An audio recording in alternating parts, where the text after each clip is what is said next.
The way that you structure your week as a business owner can honestly make or break your ability to achieve your goals and accomplish all the things you want in your business.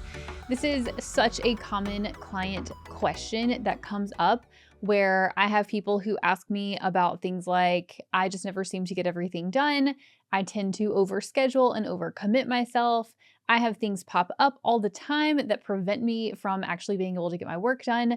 So in this video, I am going to walk you through how I structure my week so that I can run two businesses in 30 hours or less each week, and four principles that you need to keep in mind as you create your ideal week structure. But before we dive in, I do want to say that I have been a business owner for almost 6 years at this point. I went full time 4 years ago. And so it took me a lot of trial and error to get myself into the place where I have the schedule that I have now. I also had to do some work around the way that my business was structured because I had things in the way that I structured my business and my offers and team and the way that we delivered those offers that actually prevented me from being able to work less, even if I wanted to, because I had committed myself to doing all of the things that I did in the way that I structured my business. So if you're watching this video and you feel like having this ideal week schedule is not within your reach, I want you to understand that it will take time, it will take some trial and error, but you can absolutely work toward implementing a more ideal week structure if you start to pay attention to the things that pull you off track and start to address those things in the way you structure your week or in the way that you set boundaries with clients around communication and what is included in your offers. So I actually want to talk about the four principles first that you need to keep in mind when you are creating an ideal weekly calendar so that you can see how those are reflected in my weekly structure. The first most important principle, actually, they're all important, so I won't say it's the most, but the first principle is having focus time. You might also hear me call focus time CEO time. This is where you reserve time on your calendar on a weekly basis in order to be your highest and best self in your business, to do the work that allows you to move the needle and make more money. And I talked about the activities that fall into this bucket a couple episodes ago, or I talked about the four money makers. So go check that one out.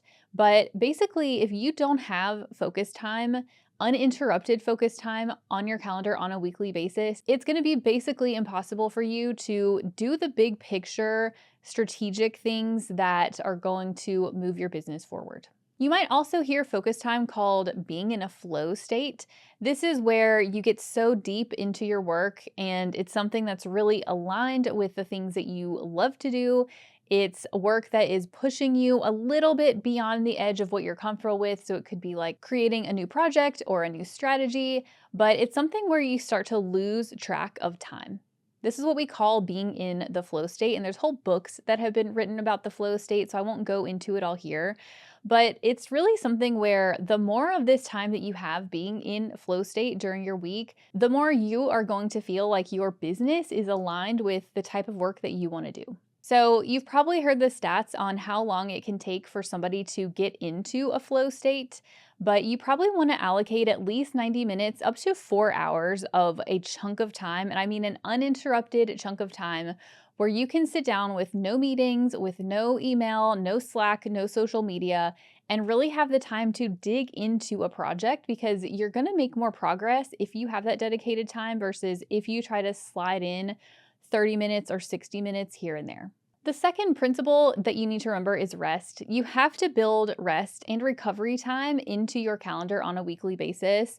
And I will say that not all rest is recovery time because sometimes you'll go rest and you'll start to scroll on your phone. And at the end of however long, at the end of 30 minutes or an hour of scrolling, you don't feel any better than you did before.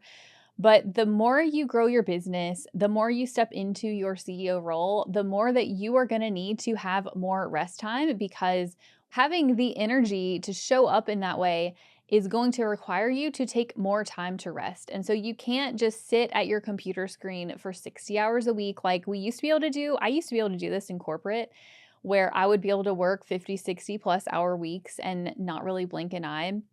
But now I find that if I spend more than 25 to 30 hours in front of a laptop every week, that I really feel worn down and I don't have the energy to keep showing up. And that's because the more that I grow my business, the more the activities I'm doing while I'm working are higher level, just more deep work, more deep thinking, more visibility type activities that require more out of me. So I have to rest more and I can't just sit in front of my laptop for hours and hours on end and expect to show up and do those other things as best as I can. The third principle is buffer time. So anytime you create an ideal week schedule, or even when you're just time blocking out your week, you have got to build buffer time in within your days and also within your weeks. So in my week, I don't schedule anything on Fridays because that is the day that works best for me to have as a buffer. If something comes up during the week, if my kid gets sick, if I'm just not feeling it and I want to take a Tuesday off, then I know that I've got Friday that I can shuffle things around and move that work time into Friday. Whereas if I had scheduled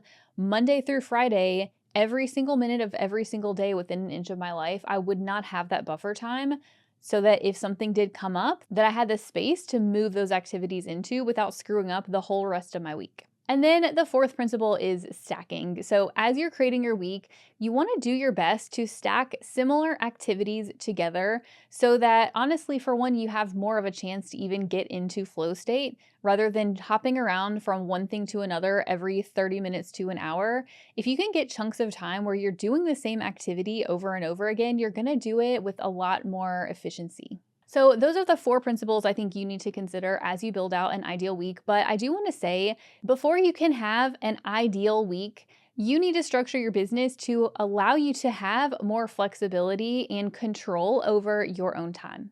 And that's what you can do in my free profit plan challenge. So if you go into the link in the description for this video, you can sign up for the free challenge where I'll walk you through my step-by-step process for designing a highly profitable, sustainable, and aligned business that gives you more financial and time freedom. Now I'm going to walk you through my weekly structure so that you have an example of how somebody else runs their business, but just know that every CEO's week is going to be structured differently. So you're going to have to play with what works for you and your business and the way that you want to live your life. So I actually have two different weekly structures. One of them is a client-facing week and the other one is a non-client-facing week.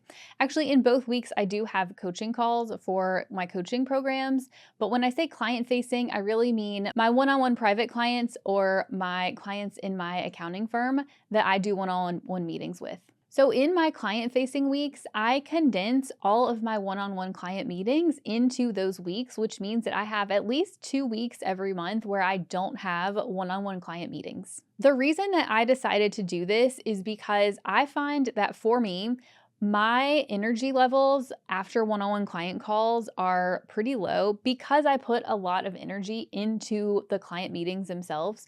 So I used to do client meetings every week on Wednesdays and Thursdays, and I might block off a couple of days a month, but I would pretty much have my calendar open every Wednesday and Thursday. Sometimes I would only have one meeting, but I still would feel like I couldn't get anything else done outside of the client meeting. I felt like it took up all of my brain space for the day and just made it hard to focus on anything else. So I shifted that with my client-facing weeks to condense all of my meetings into Wednesdays and Thursdays during those 2 weeks. So within each day, I've got 3 slots open. So 6 client meetings maximum per week. And then I've got 2 of those weeks for 12 meetings max per month. I usually don't use all of those. I fill some of those slots with consults and sales calls, but that would be the max meetings that I have. And that works for me based on how we have structured our offers to where I don't have a bajillion one-on-one calls. And I will admit that those weeks where I do have the client calls, I really can't get a ton of other things done outside of the meetings because the meetings take up so much of my time and energy. But I've structured it that way because, like I said, when I only had one meeting on my calendar for the day, it was hard for me to get stuff done anyways. And that frees up 2 entire other weeks in my calendar for me to be able to work on other projects. The other thing that I do is I split my days into 2 work blocks. Now, I work out Monday, Wednesday, Friday mornings, and I try to work out an extra day during the week as well during the morning, although I'm not as consistent with that as I would like to be. It's a Q3 goal. But I structure my work blocks into a 10:30 to 12:30 block because that allows me the time to work out and go shower and eat and then make it to my office without being rushed. So I have a 10:30 to 12:30 block and then a 1 to 4 block. So I've got a break for lunch and then a work block in the afternoon. So that's about 5 hours a day for Monday through Thursday. And like I said, I don't schedule things on Friday, although I do sometimes have buffer work that flows into Friday. So that adds up to about 20 hours of actual work block time within my week in a normal week. But I will say that there's definitely a lot of other work that I do that is not face to laptop time. But when I think about like traditional work and the way that I'm structuring my week, I'm really thinking about what I'm doing within those chunks of time and then allowing myself the freedom and flexibility outside of those work blocks to go work on other things, which tends to be a lot of creative time. So the mornings that I don't work out, I usually don't replace that time with time in my office. I'll usually go to a coffee shop for more creative type work if I want to plan out content or write some things or create, courses or curriculum for my clients. I'll go and do that there because I find that I'm a lot more creative that way. Or something I've been experimenting with more lately is having more laptop free mornings where I'll stay home and I'll go sit outside when the weather's nice without my laptop, but I'll use my phone or my iPad or something, or I'll have my tablet and I'll use that time to do some other sort of like creative brainstorming work without having to stare at my laptop screen. Because for me, I definitely associate staring at my laptop screen with traditional work. And I feel a lot more flexible and easeful, I guess is the word, when I'm not staring at a laptop, even if I'm technically doing work type activities. So here's what I do within each day of the week. Mondays are basically the same, whether it's a client facing week or a non client facing week. So in my morning work block, I usually am doing some check ins, getting myself set up for the week. I will review my plan that I did over the weekend, check in with my team, check in with my client communities on Voxer, and just kind of get set up. And then in the afternoon, I do have a coaching call for one of my programs will always be in the afternoons on Mondays.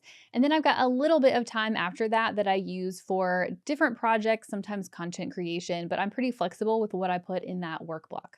Tuesdays also kind of end up being the same between the weeks because I don't schedule client meetings most Tuesdays unless something comes up and I need to. So I usually will have a creative morning because I'm not going to the gym on Tuesdays. So I'll have that sort of flexible morning of project work, creative time. And then in the afternoon, I usually have some sort of team meeting, whether it's with our marketing team or a fractional COO or with my own business coach. Sometimes multiple of those meetings will be in the afternoons on Tuesdays. And so I'll call that sort of a leadership time where I'm checking in with my team and making sure that they have everything they need in order to keep projects moving. And Wednesdays and Thursdays do change depending on which week I'm in. So in a client facing week, I will have up to 3 client meetings each on Wednesdays and Thursdays. And I really don't schedule anything on my calendar for those days outside of the client meetings because I know that my brain, between prep time for the meetings and then the meetings themselves, my brain's done afterwards. But I get them all condensed into those 2 days. And then on the Wednesdays and Thursdays where I don't have client facing weeks, those will be times for projects, for recording podcasts, for doing interviews and events and things like that. I try to slot those into Wednesdays and Thursdays. And then, like I said, Friday is a buffer day. So I don't schedule things most Fridays. I would say I do end up coming to my office probably at least 2 Fridays out of the month for either podcast batching. I tend to like to do batching days on Fridays, and I don't really know why. Whether it's podcast batching or just catching up, maybe if I schedule an appointment during the week, I'll use some Friday time to do some work. But that's really, I kind of leave it open. I leave Fridays open and flexible for me to choose to do what I want to do based on whatever season I'm in and based on how I'm feeling that week. So that's a high level overview of my current weekly structure. And I will say I usually reassess this about twice a year, and it has been about 6 months since I last did it. But I'm holding off for now on restructuring it because I've got a few changes coming through. Number one, I plan to be doing more content creation and more speaking engagements. And then I'm doing less client meetings because some of my team members are getting promoted over on the Young and Co side of the house and taking on a lot of the one-on-one client meetings that I was doing before. So I'll have less client meetings and more content time. And so I'm expecting to shuffle around those client-facing weeks and building in more specific content batching days because that is a current priority of mine. Now, if you want to create your own ideal week, one of the things that I do recommend is doing a time audit, whether you use one of those little cubes that will track your time. I personally have a Timular, which I can link below. This is not in any way sponsored. I've had this for years. You can use a little cube that helps you track your time. You can use an app on your phone. You can use a spreadsheet or even just a good old-fashioned planner. I do find that auditing your time for 1 to 2 weeks is really helpful because it allows you to see where you're spending the bulk of your time currently. And if you're getting sidetracked or getting interrupted, it just brings to light things that you may not otherwise recognize are going on so that you can design your week around that. And then one of the other things that almost every one of my clients has to do is condense their clients and team meetings. So a lot of people will have client and team meetings all over their schedule because they feel like they want to be available for their clients and they want to be available for their team if they have issues.